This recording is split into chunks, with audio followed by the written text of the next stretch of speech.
से इस प्रतिभा सम्मान समारोह में मंच पर विराजमान वर्षों तक विधानसभा में मेरे साथी रहे और जिनके आग्रह पर यहां आने का संभव हुआ, ऐसे हमारे पूर्व विधायक श्रीमान रामलाल जी शर्मा, इस संस्था के निदेशक श्री सुनील कुमार जी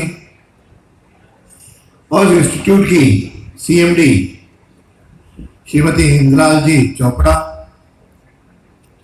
और हमारे पूर्व विधायक रामलाल जी की माता श्री, जिनका आशीर्वाद भी हम सबको मिलने जा रहा है, श्री प्रेम देवी जी, और यहाँ के प्राचार्य श्री ब्यूरश जी महेश्वरी, और यहाँ उपस्थित हजारों की संख्या में मेरे प्रतिभाशाली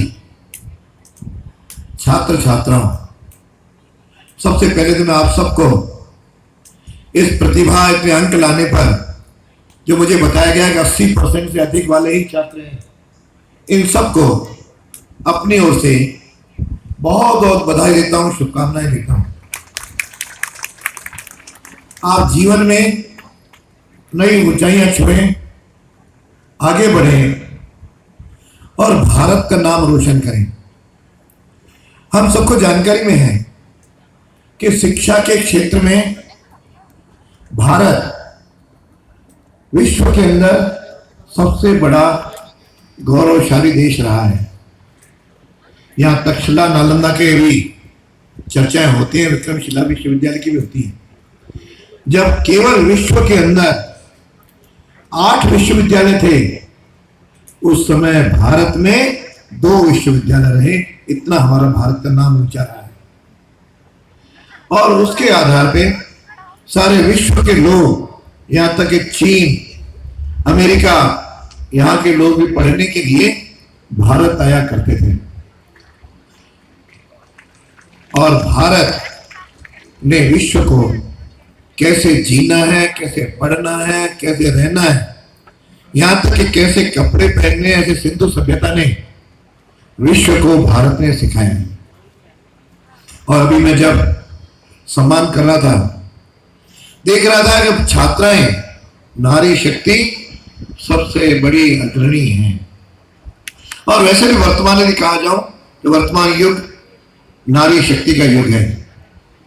पहले उस समय की हमारे विदुषी अपाला, घोषा, विश्ववारा, मैत्री, गार्गी का नाम अपन कई बार चर्चा भी लेते हैं और अपने में से कईयों को गार्गी पुरस्कार भी मिला होगा। ऐसे महान नारी शक्ति के देश में आज भी छात्राएं अपनी पढ़ाई में अग्रणी बनी हुई हैं। उनको भी विशेष रूप से अपनी ओर से मैं बहुत सारी बधाई देता हूं, शुभकामनाएं देता हूं। यह देश, जैसा मैंने कहा कि कहते हैं मेरा भारत महान, ये केवल कहते नहीं है, भारत महान भी रहा है। यहाँ पे आर्यभट्ट महान गणित के भी रहा है और साथ में भास्कराचार्य, आयुर्वेद, कई नाम लूंगा तो शायद, और वर्तमान में दूरी क्यों जो एपीजे कलाम, जिनको मिसाइल मैन भी कहते हुए भारतीय हैं, राष्ट्रपति रहे हैं।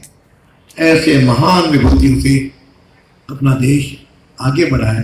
ये नाम इसलिए ले रहा हूं, हमारे सामने मैंने कुछ से पूछा आगे क्या बनोगे, उसमें लगा कि सब लोग कंफ्यूज हैं, कई लोग कि मुझे क्या बनना है। अंक लाना 10वीं और 12वीं में वह उसका एक पक्ष है, लेकिन हमको आगे लक्ष्य तय करना कि मुझे क्या बनना है, उस लक्ष्य के अनुसार आगामी पढ़ाई भी तय करनी। ये भी तय नहीं करेंगे कि मैं अभी क्या बनूंगा, तो जहां चल गए वहां चल गए, तो फिर जीवन में लक्ष्य प्राप्ति नहीं होती। हमारे एपीजे कलाम कहते थे कि सपने देखो, लेकिन रात के नहीं, दिन के सपने देखो, जिसको अपन मिलकर के साकार कर सके। इस ओर आपको आगे बढ़ना है कि ठीक है, किसी ने कहा कि मैं कलेक्टर बनूंगा, किसी ने कहा मैं इंजीनियर बनूंगा,